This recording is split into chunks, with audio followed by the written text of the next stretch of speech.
Assalamualaikum warahmatullahi wabarakatuh. Good morning.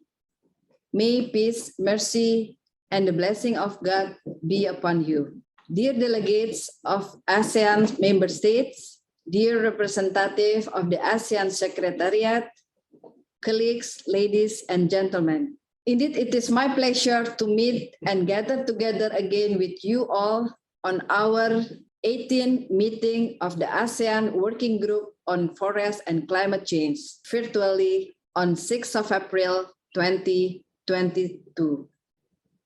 Allow me to express my highest gratitude to all my colleagues and to the ASEAN Secretariat for its continued support in making this meeting possible.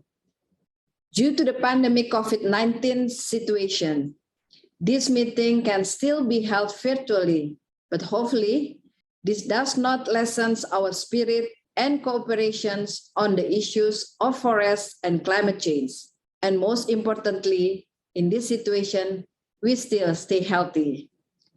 Esteemed colleagues, ladies and gentlemen, let me begin these remarks by recalling some notes made from the 17th meeting of the AWG-FCC hosted by Cambodia on 30th March 2021 virtually.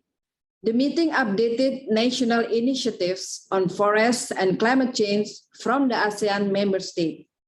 The meeting also took note of the progress of the plan of action for ASEAN cooperation in forests and climate change for 2021 to 2025.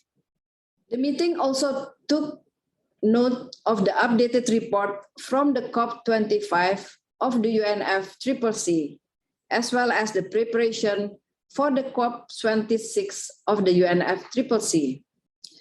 The result of the meeting can be a reference for us to be able to continue the AWG-FCC movement to achieve the targets of activities that have been planned in advance.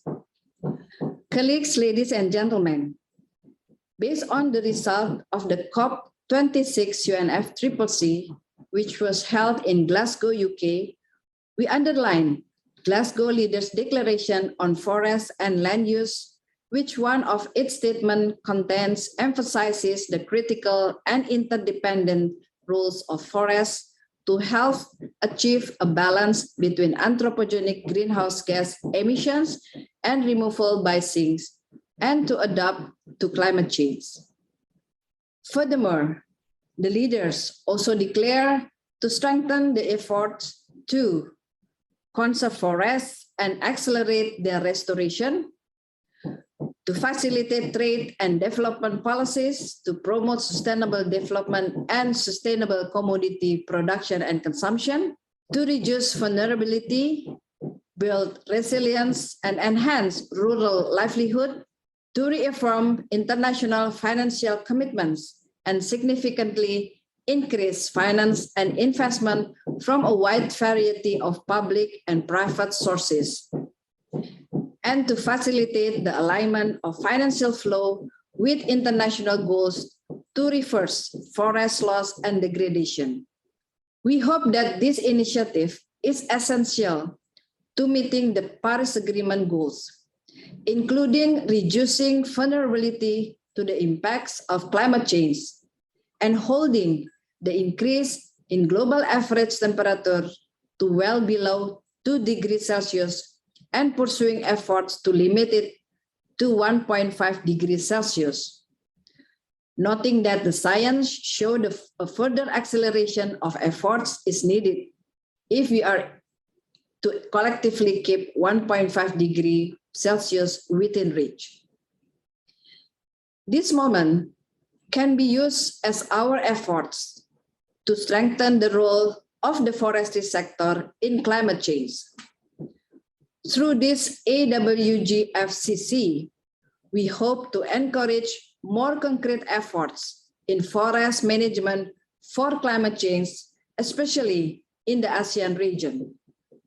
Distinguished colleagues, ladies and gentlemen, I wish to recall the importance of this 18th meeting of the AWG-FCC to further define the path we will work on together by considering the dynamic situations ahead, as well as to maintain our objective from the past on identifying common views and knowledge on the negotiations arena in forest and climate change issues.